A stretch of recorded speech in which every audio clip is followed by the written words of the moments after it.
মায়ের খেদমত না করা একসাথে 3 স্ত্রীকে তালাক। ইসলাম কি বলে? মায়ের খেদমত না করা একসাথে 3 স্ত্রীকে তালাক। তো মার খেদমত না করলে মায়ের খেদমত করতে স্ত্রীরা তো বাধ্য নয়, আপনি তালাক কেন দিলেন? আপনি গুনাহগার হইবেন। আপনার মায়ের সেবা আপনি করবেন, আর মায়ের খেদমতের জন্য ওই লোক নিয়োগ দিবেন, স্ত্রী করে রিকোয়েস্ট করবেন, ওরা সেবা করতে বাধ্য না। ইসলামের বিধান। বুঝছেন, আমাদের দেশের বাংলাদেশের মা বোনেরা করে, মাশাআল্লাহ, এটা ভালো কাজ, আল্লাহ তাদের নেখায়াত দেখ। শুধু একটা সমস্যা বাইরে, আরেক বিয়ে করবেন অনুমতি দেন না রে। দরকার নিজে লঞ্জই কাম করিব, হিডা কইও না।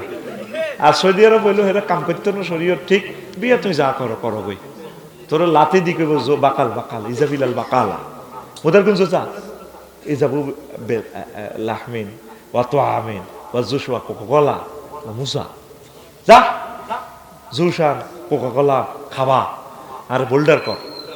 তাঙ্গ মহিলারা কিন্তু সেবা করে, ভিতরে দিক দিয়ে ঠিক আছে, কিন্তু ভাই হে অনুমতি দিত না।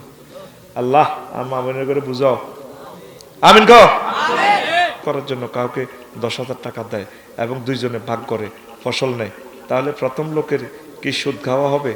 ইসলামে কি বলেন? সে তো পুঁজি দিছে, ফসল করার জন্য দিছে, এটা পুঁজি দিছে, এরপর আল্লাহ যতটুকু লাভ দিয়েছে ভাগ করে নিবে, অসুবিধা নেই। তবে লস হলে ভাগ নিতে হইবে।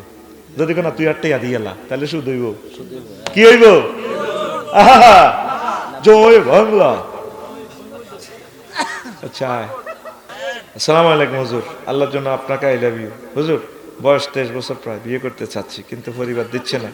দয়া করে আপনি বিয়ে সম্পর্কে কিছু বলে যান, যেন দ্রুত বিয়েটা দিয়ে দেয়। তো এটার জন্য আল্লাহর কাছে কাঁদতে হইব। মা বাবার কাছে কইলে বিয়ের কথা কইলে তা হাগল হয়ে গেছে, বিয়ে পাগলা, কি পাগলা?